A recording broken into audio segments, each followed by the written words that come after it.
Boa tarde a todos. Vamos dar uma esquentada aqui um pouco agora. A gente está depois do almoço, acho que vai ser um pouco difícil para todo mundo acompanhar. Deixa eu só conectar aqui.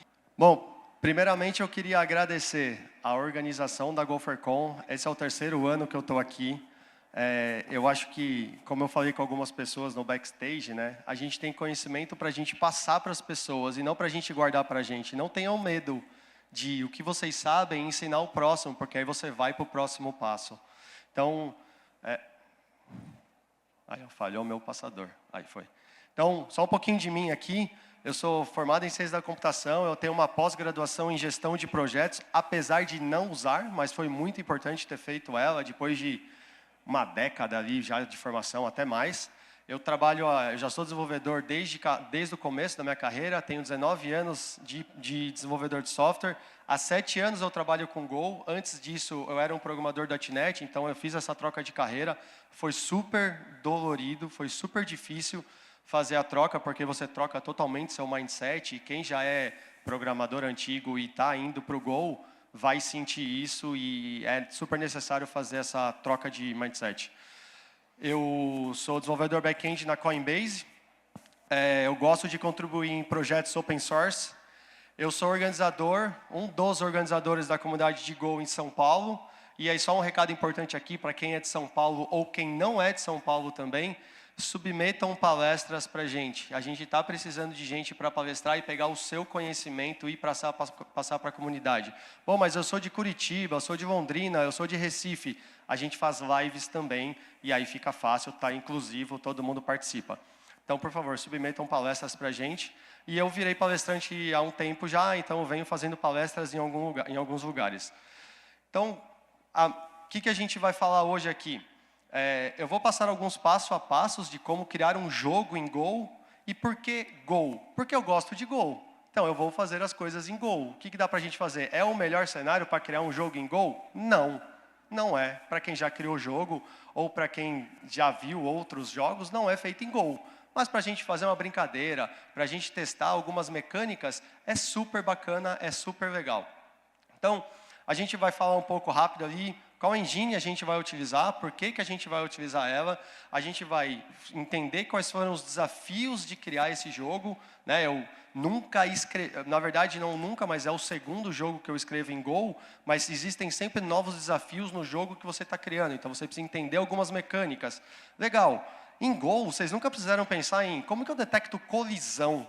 O que é colisão, né? Lógico, a gente está trabalhando com imagem. Então, a imagem nada mais é do que o que está sendo desenhado na tela e haverá colisão entre as coisas lá. Isso é um jogo, né? Então, você precisa interagir. Como é que você interage? Como é que você detecta a colisão? O jogo que a gente vai criar aqui, que a gente vai recriar, é o Pac-Man. É um jogo bem antigo já, um jogo 2D, porém, ele tem muita complexidade por trás. Talvez, se eu soubesse disso antes, eu não teria escolhido o Pac-Man. Exato. Cada fantasma do Pac-Man tem uma inteligência artificial por trás. Tem um modo de pensar e um modo de agir dentro do cenário. Eu não sabia disso, achei que todos eram randômicos e iam atrás de você. Depois a gente vai falar um pouquinho sobre máquina de estados, né, para a gente controlar os estados do jogo em si. E a demo é uma gravação já do jogo. Tem bugs, obviamente. Não está no mais bonito possível, mas é um jogo funcional. Você vai jogar, você tem suas vidas, você come o Pac-Man, você consegue comer os cookies, você consegue comer os power cookies ou pellets, como eles chamam em inglês. E é isso que a gente vai ver na agenda de hoje. Então, legal. Qual engine que a gente utiliza quando você bate lá em Go? Porra, Go Framework para game. Pô, vem um monte assim. Quais são as 3 principais que existem? Tem a Raylib, tem a Oak e tem a Ebitan. Mas é muito fácil a gente olhar e falar, porra, eu tenho 12 mil estrelas na Ebitan e eu tenho 2.000 nas outras, ou 1.600. Qual que eu vou? No mais óbvio, né? É a que tem mais suporte pela comunidade, provavelmente mais bugs, provavelmente mais gente olhando, provavelmente mais gente contribuindo e provavelmente mais evolução ela vai ter. Então vamos utilizar ela. Essa foi a decisão racional, simples assim. Qual seria a decisão correta? Pega as 3, testa qual atende seu cenário. Certo? Legal. Então, a Ebitan, ou Ebit Engine, né, quando eles juntam, né, as palavras para formar o nome do framework, é uma biblioteca open source para criar jogos 2D. O que ela permite criar? O que ela suporta? Ela suporta gráficos 2D, ela suporta mouse, teclado, gamepad, touch e áudio. E o que é legal dela? Ela usa Go. Então, logo o Go, você vai distribuir seu game em qualquer lugar que tem suporte a... não suporte a Go, mas onde o Go pode chegar.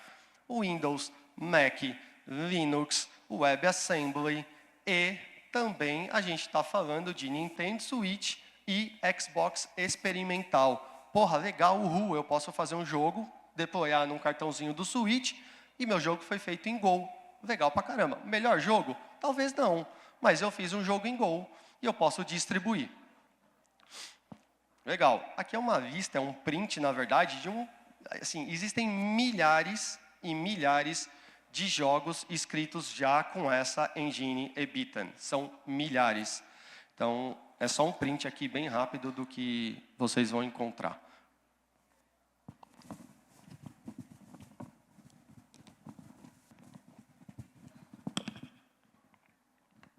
Faz muito barulho isso aqui, né?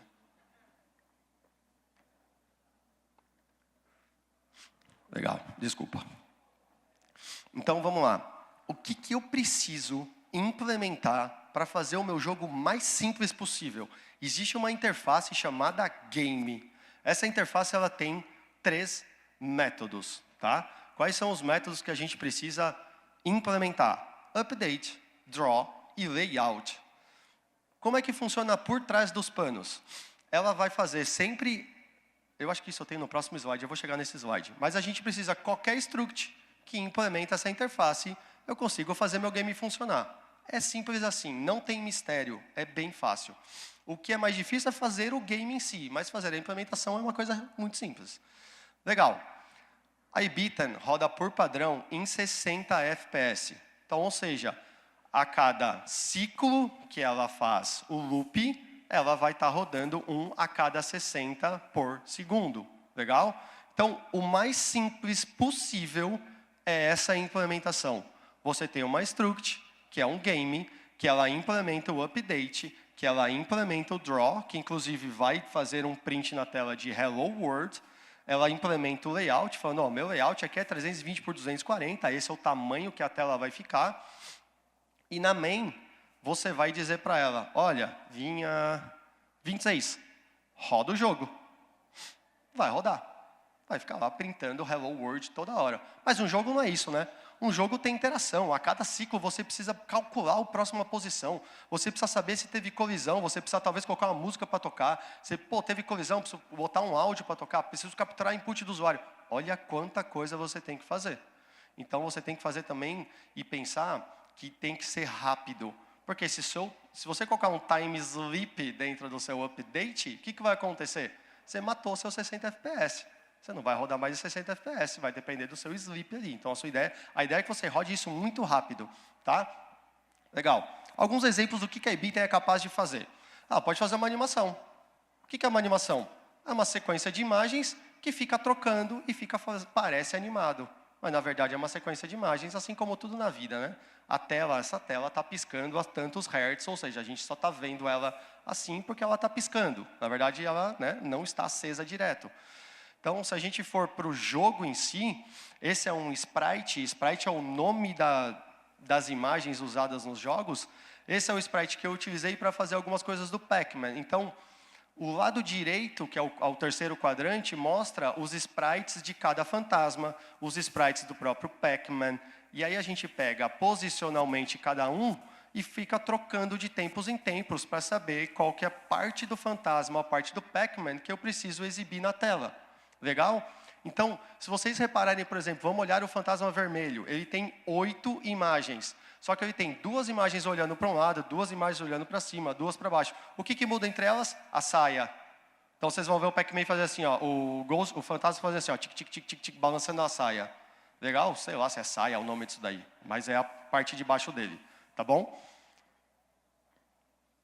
Boa. Continuando no que a Ebitan pode fazer blur, por exemplo. Eu tenho uma imagem, eu quero desfocar ela. Simples assim, você aplica o blur. O que mais que eu posso fazer? Eu posso trabalhar com jogo de câmera, olha que legal.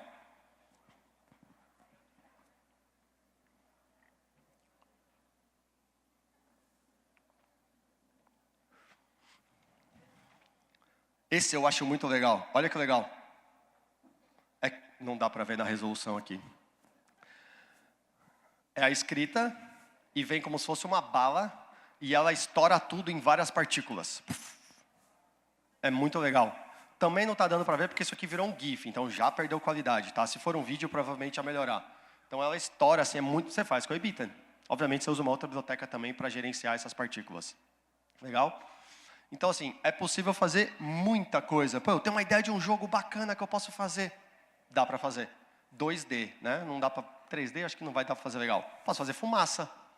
Olha que legal. Alguém fala para mim que isso aqui não é fumaça? É fumaça. Legal. Vamos um pouquinho para a estrutura do projeto. É um projeto em Go. Por que eu não posso usar as boas práticas de Go aqui dentro? Posso usar, não posso? Então, legal. O que eu tenho ali? Eu tenho uma CMD, que é meu entry point, que é onde está a minha main, onde eu carrego as referências iniciais, ou a injeção de dependência, etc. Não tem injeção de independência nesse projeto, tá? Tem só a criação da struct do game, que implementa a interface, e eu chamo run game. Mas eu estou lá, eu tenho a minha CMD, e eu tenho as minhas pastas, ou os meus pacotes, dentro da minha internal. Por quê? Porque eu não quero que ninguém que importe meu Pacman use a minha lógica. Não quero, vai ficar na internal. E é assim que a gente faz com os nossos projetos, certo? Ou vocês usam PKG para tudo? Não, né? Vocês não usam PKG para tudo, né? Então, beleza. O que eu tenho lá? Eu tenho a character, eu tenho a engine, eu tenho a game, eu tenho a geometry e eu tenho a graph. Por que eu tenho graph? Alguém imagina o que é graph nesse cenário aqui? Não é gráfico. É grafo. Alguém lembra de matemática? Qual que é o problema do Pacman? É um problema de grafo. E a gente vai chegar nesse problema. E aí, a gente continua nas estruturas de pastas mais expandido. O que eu tenho dentro da minha engine? Eu tenho a mecânica de estados, a máquina de estados da própria engine. Né? Quais são os estados possíveis do meu jogo? Loading, playing, game over. Loading, playing, game over. Legal? Quais são os estados possíveis de um fantasma? Cage, scatter, chase, eyes and frightened. Esses são os estados possíveis de um fantasma e vocês vão entender o que é cada estado. Legal. Quais foram os desafios para mim dessa implementação? Eu precisava entender a mecânica e as funções de Ebitan. Tem várias funções utils. Não criem pacotes utils, mas vocês podem criar pacotes utils que tenham um prefixo. Por exemplo, Ebitan utils. Faz muito sentido o nome. Mas só utils não faz sentido nenhum, que é o que a gente vem falando. Não usem utils, não criem common, não criem helpers, etc. Né? Então, existem vários pacotes que te dão ferramentas para você acessar. Fazer um draw de uma imagem, fazer uma rotação de uma imagem, etc, etc, etc. A outra coisa, grafo. Quando que eu usei grafo na minha vida? Quando que eu usei grafo? Quando que eu precisei pensar em grafo codando uma API? Um worker, um CLI? Nunca, provavelmente, a não ser que eu trabalhe no Google Maps para resolver um problema. Como que eu crio esse mecanismo de colisão? E entender o que é colisão? Como que eu crio uma IA para cada fantasma? E como que eu interajo com o usuário? Esses foram os desafios para construir esse jogo, entre outros vários desafios. Legal. O que é um grafo? É uma estrutura matemática usada para representar relações entre objetos. Muito genérico, certo? Os vértices representam os objetos. As arestas representam as conexões entre os objetos. Tá bom, mas o que eu uso? Onde que eu uso grafo? Pacman é um problema de grafo. O que é um grafo? Quando você olha para o Pacman, você começa a olhar que cada nó tem as suas conexões. Se eu fui para a direita num nó, eu posso voltar para a esquerda. Só que ele é não ponderado, ele não tem peso. Ou seja, a distância do ponto A para o B ou do B para o C é o mesmo. Certo? Concordam comigo?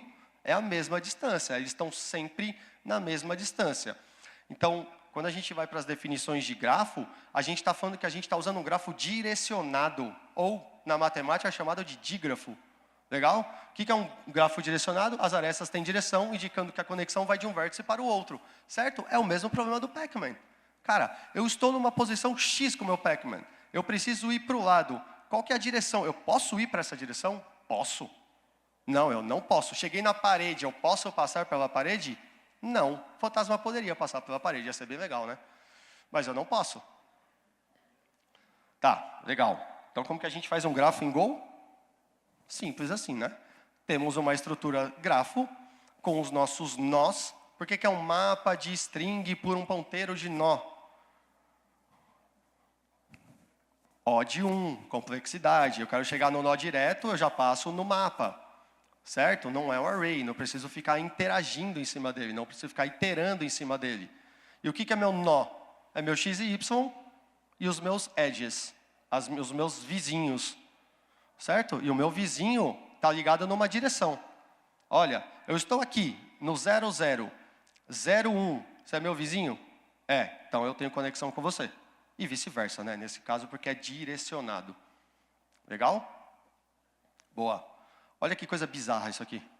Isso aqui é um array de string. Ou vamos falar que isso aqui é um slice de string. Pode ser? Mas vamos falar que é array. Tanto faz nesse caso.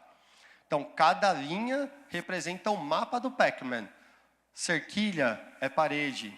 Pontinho é o cookiezinho que você pode comer. A bolinha na linha 4, coluna 2, é o power, é aquele que você come e o fantasma fica lá no modo Frightened, que a gente vai entender o que é que eu posso comer ele. Aí a gente tem dentro do cage, né, que está no meio ali, na linha 14, 1, 2, 3, 4, foi o jeito que eu achei para colocar cada fantasma. Cada fantasma tem um nome e o prefixo dele me dava um problema com outro prefixo do próprio P do Pac-Man no 21, na linha do meio. Então, a partir do momento que eu leio isso aqui, eu gero um mapa, né, eu gero o grid do jogo. A ideia é que isso aqui seja expansível. Eu posso pegar e gerar um mapa do jeito que eu quiser. Com quantos fantasmas eu quiser, até 4. Se eu quiser só ter um fantasma, se eu quiser ter, não dá para ter só um Pac-Man, já é só um Pac-Man, mas eu posso ter do tamanho que eu quiser, da altura que eu quiser. Essa era a ideia. E, obviamente, tem que terminar essa implementação. Boa. Está pequeno para algumas pessoas no fundo, tenho certeza. Mas olha só, como que a gente cria, como que a gente lê aquele negócio de string gigantesco lá, aquele mapa de string de array. É assim, a gente faz o loop na altura, o loop na largura, e começa a ver, pô, linha 9, linha 12, linha 15 são constantes. As constantes representam cada caractere, ou cada rune, se alguém... no Go, como a gente não fala caractere, a gente fala rune. Então, por exemplo, linha 9, se for um pallet, né, se estiver representado por um ponto, ele é walkable. Ou seja, eu posso entrar nele, eu posso chegar nele. Por que parede não está aqui? Porque não me importa a parede. A parede não faz parte do meu grafo. Certo? Só preciso do grafo. A parede não vai ser resolvida, eu só chego dentro do grafo. O que está para fora, tanto faz. Por exemplo, quero ir daqui para Campinas. Me importa saber se Nova York está no caminho ou não? Não, né? Está lá fora, lá em cima. Então, eu só preciso saber a minha rota daqui para Campinas.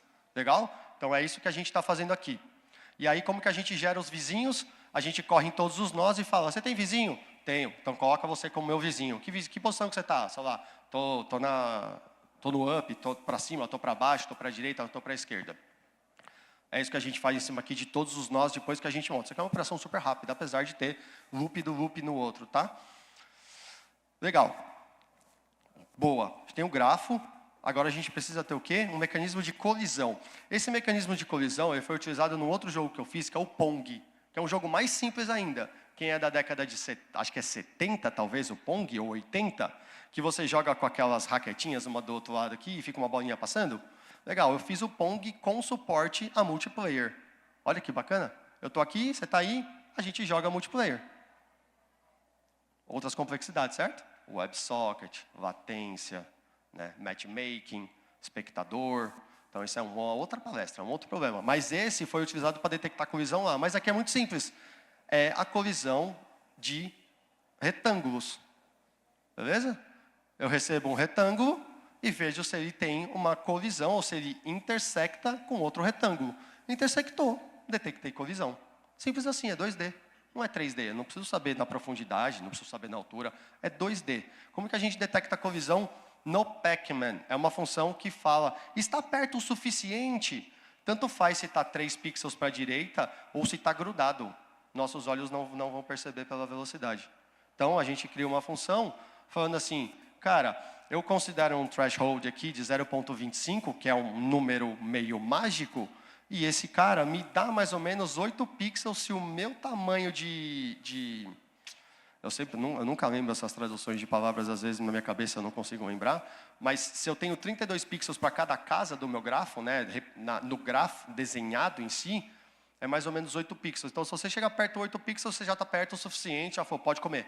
É mais ou menos isso que essa função está fazendo, tá bom? Legal.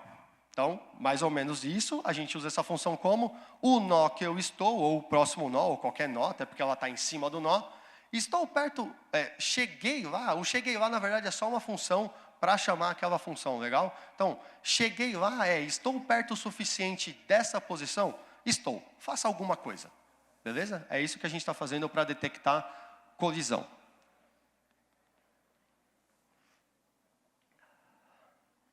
Boa. Vamos para a parte mais legal do jogo, que foi a parte que mais me ferrou. Essa foi a parte mais difícil. Porque, como eu falei no começo, eu não sabia. Levanta a mão quem sabia que cada fantasma tem uma inteligência diferente dentro do jogo. Eu sou muito burro, velho.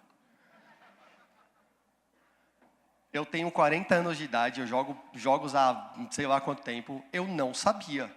Não sabia, de verdade. Eu achava que todo mundo ia atrás de você a qualquer hora. Até porque é difícil perceber a inteligência. E vamos ver qual é a inteligência de cada um. A gente tem 4 caras lá dentro. Blink, Ink, Pink, Clyde. Cada um tem uma cor, certo? Vermelho, laranja, ciano, lá, o azul claro e o rosa.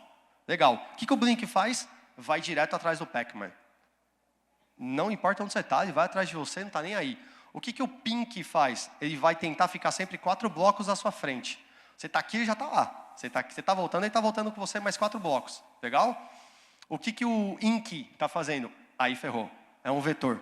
Ele pega a posição do Blink, vetoriza, faz uma duplicação, pega a posição do Pac-Man, gera um novo ponto. X, sei lá, é imprevisível. Você não sabe onde ele vai parar.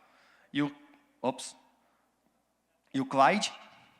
O Clyde foge de você dependendo de onde ele está. Eu também não sabia. Então, o Clyde está chegando, ele vaza. Ele vai embora, ele volta. Aí ele voltou, aí volta João para trás de você. Cara, isso é muito louco, cara. Assim, não faz sentido nenhum para mim isso aqui. Para mim, todo mundo tinha atrás de você. Mas eu acho que é assim, óbvio, para te dar chance de ganhar, né? Qual que é a ideia do jogo? É ganhar, né? Não é perder. Legal. Vamos ver um pouquinho aqui, então, o que a gente acabou de falar. O Blink é o conhecido como perseguidor. Foi o que eu falei. Ele vai estar sempre atrás de você, independente de onde você está. Então, ele sempre começa fora da jaula. Pode começar dentro da jaula. No meu caso, ele começa dentro da jaula por alguns motivos óbvios, sim. Para ficar bonito, desenhado todo mundo dentro, sim. Mas eu poderia colocar aquela posição, não vou voltar tudo aqui, mas naquela hora que eu desenho o layout, eu posso colocar o 1, que é o Blink, em qualquer lugar. E poderia estar fora da jaula já. Mas ele começa fora da jaula e ele sempre vai perseguir diretamente o Pac-Man. E eu também não sabia que ele tem o canto de dispersão.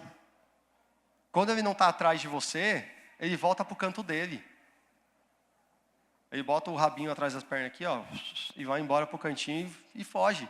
Não sabia. Canto superior direito. Beleza. Pink é o tal do, como é que eu chamo aqui? Emboscador. Né? Ele está sempre tentando te fechar lá na frente. Pô, eu vou atravessar a porta ali, o cara já saiu pela lateral, vai me pegar. Ferrou. Esse é o Pink. Então ele está sempre 4 à frente. E ele tem um canto de dispersão também. Superior esquerdo. Ele vai lá para o superior esquerdo. O que é o dispersão? Logo quando sai do cage. E alguns ciclos também ele volta para o canto de dispersão. Beleza, a gente quer ver código. Como que a gente implementa como que a gente implementa 4 slots à frente? E aí, esse linha 7, está até comentado, é um bug do jogo original, onde quando você está indo para cima com o Pac-Man, ele vai jogar -4 para os dois. vai tirar 4 dos dois. É um bug clássico, o bug é representado aqui também. Então a gente vai lá e está sempre tentando ir 4 para frente. Se eu estou indo para baixo, eu estou somando 4 no Y para baixo. Se eu estou indo para a esquerda, eu estou tirando 4 da minha esquerda, do X. E assim nos outros X e Y. E aí a gente retorna um point, né? Qual que é o point lá? Sei lá, é 14, 12. Sei lá, é 10, 8. Boa. Azul. Imprevisível. Lembra do vetor lá? Esse aqui é chato demais até para explicar. Não sei nem se eu vou saber explicar. Vamos lá, com calma. Me perdoem. O que ele faz? Ele calcula um ponto, 2 blocos à frente do Pac-Man. Certo? Depois ele usa a posição do blink para criar um vetor. Depois ele dobra isso. Cara, que é isso, cara? Algumas coisas aqui são tiradas da IA, ok? Eu não ia ficar pensando nisso, pelo amor de Deus. Não precisa, isso aqui alguém já fez para mim. Tá? Então, vamos lá. Ele é considerado imprevisível. Legal. Vamos pegar um exemplo aqui. Está em inglês, eu vou pular rapidinho, não precisa muito aqui. Vamos lá. Vamos imaginar que o Pac-Man está no 10, 10. Legal. Agora, eu preciso colocar ele 2 vezes à frente, mas ele está indo para a direita. Então, é 12, 10. X e Y. X, Y, estou indo para a direita, aumento 2. 12, 10. Legal? Só que o blink está no 8, 8. Beleza? O que eu preciso fazer? Fazer um vetor do blink para o A. 12, 10 menos 8, 8. 4, 2. Todo mundo está acompanhando? Simples, né? Matemática muito simples aqui. Dobra o vetor. 4, 2 vira 8, 4. Soma os dois, 16, 12. Essa é a posição do cara. É para lá que ele vai. Dá para prever isso aqui? Você vai ter que saber que posição que você está, mas a posição que o blink está, para você fazer um cálculo mental, tudo ali jogando o Pac-Man, você não pode ser comido. Difícil. Esse cara aqui é muito difícil. E a implementação dele é assim. É um pedaço do outro, ao invés de eu somar 4, eu somo 2, certo? No meu step 2, o que eu faço? Eu faço o vetor, faço a diferença, depois no step 3 eu dobro o vetor e somo. Esse é o cálculo da próxima posição. Isso aqui está rodando a cada update, a cada 1/60 e assim por diante. Legal? Isso aqui é muito rápido, eu acredito, né? Boa. O Clyde é o covarde. O que é o covarde? Se ele tiver a mais de 8 de distância de você, ele vai voltar para você. Quando ele chegou a menos de 8 de você, ele vai fugir de você. Putz, eu acho que esse cara é mais imprevisível que o outro, talvez. E eu não falei do canto de dispersão do outro cara, né? Então, rapidinho. O Ink tem um canto de dispersão inferior direito. Ele sempre vai para o canto inferior direito, que é diferente do Clyde, que vai para o inferior esquerdo. Ou seja, 4 fantasmas, 4 cantos, um quadrado, cada um tem o seu canto de dispersão. Se você souber essas lógicas, você ganha o Pac-Man. Porra, mas é difícil pra caramba assim ganhar o Pac-Man. É bem difícil, não é fácil. Olha que legal. A gente está falando de matemática num evento de Go, cara. Que coisa bizarra isso aqui. Fórmula da distância euclidiana. Quando eu tenho 2 pontos num plano 2D, como que eu calculo a distância entre 2 pontos? Né? Como que eu calculo? É assim, ó. Raiz quadrada da diferença de cada eixo, x e y, somados, é a distância. Isso chama distância euclidiana. Eu sabia disso? Óbvio que não. Nunca. Só que isso é uma função que está representada ali embaixo no Go. Legal? Raiz quadrada do dx mais dx mais dy. Tá bom? Essa é a fórmula da distância para esse covarde aqui. Para saber se eu estou a menos de 8 ou mais de 8. Tá bom?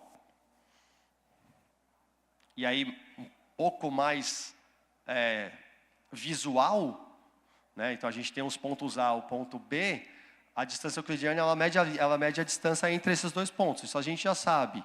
Só que independente para quantos blocos para cima ou para baixo, é a diagonal mais curta entre esses 2 pontos. E aí chega assim nesse número. Boa. Implementação do Clyde é simples, apesar de ter um pouco mais de código para controle de alguns estados do próprio fantasma. Então a gente precisa se atentar à linha 11, se a distância é maior ou igual a 8, eu retorno ali a própria posição do player. Caso contrário, não usem else, pelo amor de Deus. Early return nesse caso aqui. Linha 29, eu retorno o scatter. O scatter é o canto de dispersão daquele fantasma. Boa, vamos falar sobre state pattern. Eu tenho 6 minutos, meu Deus do céu. State pattern. Desse livro muito legal, Game Programming, do Robert, tem um capítulo sobre state pattern que é uma ideia de você gerenciar o estado do seu jogo ao invés de ter um spaghetti, ao invés de você ter um código extremamente gigante. Porra, o que eu preciso para esse estado do jogo? Loading. Preciso de algumas coisas que talvez eu não precise no playing. O que eu preciso no game over, eu não preciso no playing. Então eu separo isso dentro do quê? Nesse caso, estruturas, né? Então a gente tem as estruturas e elas vão se intercambiando. É isso que a gente está usando a máquina de estados aqui. E os fantasmas também têm máquina de estados. Então qual que é a máquina de estado do jogo? Simples assim. Carrego, dou play, game over. O que eu posso fazer depois do game over? Eu poderia sair, poderia ter um exit ali, poderia, mas não coloquei. Eu volto para o loading, jogo de novo, game over, volto para o loading. E fico aí. Não acaba nunca até você fechar esse jogo aqui. Legal. Um pouquinho só da implementação. Então, cada quadrado aqui representa um estado. Estado loading. Quando eu estou no loading, enquanto o meu tempo for menor que 3 segundos, eu não faço nada. Eu espero dar 3 segundos para mudar de estado. Qual o próximo estado? Plain. E aí falo que agora o estado é plain, a máquina de estados troca. Quando a gente vai para o próximo, quando que o jogo tem que ir para game over? Quando, na verdade, falta um else aqui, falta um or nessa condição. Qual que é o or que falta? Não é só se eu morro, é se eu como todos os cookies, correto? Então encontramos um bug na apresentação, legal? Então a gente tem, quando eu morro, minhas vidas é igual a 0, ou quando eu como todos os cookies. O que eu vou fazer depois que eu como todos os cookies? Vou ficar rodando até eu morrer? Não, né? Acaba o jogo também. E aí não game over, né? Eu poderia ter um novo estado. Porque eu não vou mostrar que deu game over, né? O cara ganhou, é o winner nesse caso. E o que o game over faz? Enquanto você não pressiona uma tecla, ou duas teclas nesse caso, ou uma, não é nem combinação, é uma ou outra, que é o ESC ou a barra de espaço, você não vai para o loading, você não volta para o jogo, tá? Qual que é a máquina de estados dos fantasmas? Olha só, eles começam no cage, eles vão sempre para o scatter, que é fugir para o canto dele. Eles têm um tempo lá, eu vou mostrar rapidinho, está acabando já. Aí eles ficam trocando, scatter chase, scatter chase. O que é chase? É vai atrás, vai à caça, vai atrás, vai atrás, vai atrás. Aí tem um tempo que ele para, volta para o scatter, e fica nesse tempo. Quando que ele pode sair desses estados? Quando eu como o power pellet, quando eu como o maiorzinho, que aí ativa o modo deles frightened, eles ficam assustados. Por isso que eles ficam naquela cor azulada, eles ficam assustados. É o momento que você pode comer. Quando você pode comer, ele desce para a máquina de estado e fala, é frightened, só esse fantasma. E aí fica ali. Quando você come ele entra num outro estado, que é o eyes, que chama eyes mesmo, de olhos ali. Ele pega o fantasma, mata o fantasma, pega os olhinhos e joga até o cage. Chega no cage, ele volta para o estado anterior, que era ou scatter ou chase. Por isso que do eyes a gente pode correr para um dos dois estados. Nunca mais o cage é o estado inicial, somente o cage, não é estado intermediário. Pô, legal. Eu crio um array com todos os estados, já inicializo todos os estados, porque eventualmente vai acontecer de você utilizar todos os estados. Crio um state manager, que é a linha 9, coloco todos os estados, falo que o meu estado atual é cage para todo mundo, e tenho os ciclos dos estados. Olha que legal. A primeira linha, a linha 13, que é o status cage, nesse caso, eu esqueci de falar, que é outra coisa importante que eu não sabia, cada fantasma sai do cage a partir de um número determinado de pellets que vocês comem. Blink já sai. Aí acho que o próximo é o Ink, são 7. Pink, 17. Clyde, 32. Pode ficar lá tentando jogar. Vai jogar o Pac-Man. Se estiver implementado do jeito correto, enquanto você não comer o 30º, você não vai ter o laranja no jogo. Ele vai ficar dentro do cage. Por isso que o release pellets é o que determina quantas vezes ou quantos cookies ele vai ter que comer para liberar o fantasma. E aí depois ele entra num ciclo. E esse ciclo é o ciclo original do jogo. Fica 7 segundos indo para o scatter. Quando chega no scatter tem outro problema. Tem um estado intermediário do scatter, que é o patrol. Ele fica patrulhando a zona dele. Ele fica ali, ó, em volta da zona. Ali, ó. Ele para ali, mas ele volta em volta do quadrado e faz um quadrado. Todos fazem isso. Se der tempo, óbvio, né? Nesse tempo aqui. Aí 7 vai para 20 segundos em chase, depois volta para 7 de novo, aí vai 20 segundos de novo tentando te buscar, volta para o canto, depois vai para 5, diminui, volta para trás de você, até chegar no momento que é infinito. Chase até você se ferrar, até você morrer. Tá feio, mas o jogo ficou assim, ele é funcional, tem ajustes para ser feito. Olha o Clyde lá dentro, o Clyde saiu, comi 32, tá vendo? Ó, olha só. Fica vendo a posição de saída de cada um quando eu vou comendo. Ó, já saiu 2, porque eu comi 7, comi 17, vou comer 32, Clyde saiu. Aí eu venho aqui, como, bah, entrou. Aí eu vou atrás, errei, né? Vacilei ali. Comi. Aí eles voltam, aí eu paro aqui e vou pro próximo. Beleza, pessoal? Esse é um joguinho que eu fiz em Ebitem. Muito obrigado.